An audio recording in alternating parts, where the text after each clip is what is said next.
Hello students, ये देखिए ये क्या है, अम्लीय वृष्टि की प्रक्रिया कैसे होती है। अम्ल वर्षा देखो ध्यान से। सबसे पहले क्या होता है, कारखाने हैं, इनसे एक धुआं निकला, वाहन है, वाहन से जो पॉल्यूशन हुआ, उसके बाद क्या हुआ कि ये जाके कार्बन मोनोऑक्साइड के रूप में और कुछ हाइड्रोकार्बन के रूप में, कुछ SO2 के रूप में मिलके जब SO2 से मिलेगी तो SO2 बन जाएगा, और जब कार्बन O2 से मिलेगी तो कार्बन मोनोऑक्साइड बनेगी, कार्बन डाइऑक्साइड बनेगी, सल्फ्यूरिक अम्ल बनेगा। इस प्रकार से ये सारी चीज़ें मिलकर ऊपर जाकर N2 नाइट्रोजन मिलेगी O2 से, तो नाइट्रिक एसिड बनेगा। ये सारी चीज़ें मिलकर क्या बन जाएंगी, नाइट्रिक एसिड। और इस प्रकार से ये सारे एसिड जाके हमारे सीधे कहाँ चले जाएंगे, ऊपर।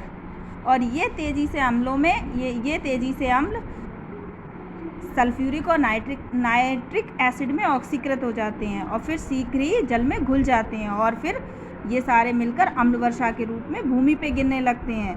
और उससे क्या होता है, शुष्क निक्षेपण हवा के बहने के साथ ये गैसों के कण वायुमंडल में मिल जाने से वायुमंडल में मिल जाते हैं और जो फिर आकर भूमि में गिर जाते हैं। तो ये सब चीज़ क्या है, हमारी अम्लीय वर्षा। और ध्यान से देखो, जहाँ समझ में ना आए वहाँ पूछो।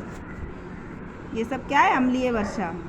ठीक, होता क्या है कि कुछ अम्ल वर्षा कुछ अलग तरीके की होती है, जिसे हम अम्ल वर्षा कहते हैं। अम्ल वर्षा वायुमंडल से अम्ल पृथ्वी पर निक्षेपित होते हैं, धीरे धीरे नीचे आते हैं। जब धीरे धीरे नीचे आते हैं तो उसे वो अम्लीय जल के रूप में आते हैं, जो वर्षा, कोहरे, बर्फ द्वारा प्राप्त होती है। वर्षा के जल का pH सामान्य रूप से 5.0 होता है, लेकिन जब ये 7.0 pH वाला मान जल क्योंकि अम्लीय वर्षा वाला जो होता है, वर्षा का सामान्य जल की pH 5.0 होती है, लेकिन यदि 7.0 pH वैल्यू किसी की है तो वो तटस्थ नेचुरल वाटर कहलाता है। और 7.0 से कम होने पर जल में अम्ल अधिक हो जाता है और जल क्षारीय हो जाता है। यदि pH वैल्यू किसी जल की 4.0 से कम है तो ये फिर जैविक समुदाय के लिए हानिकारक हो जाता है।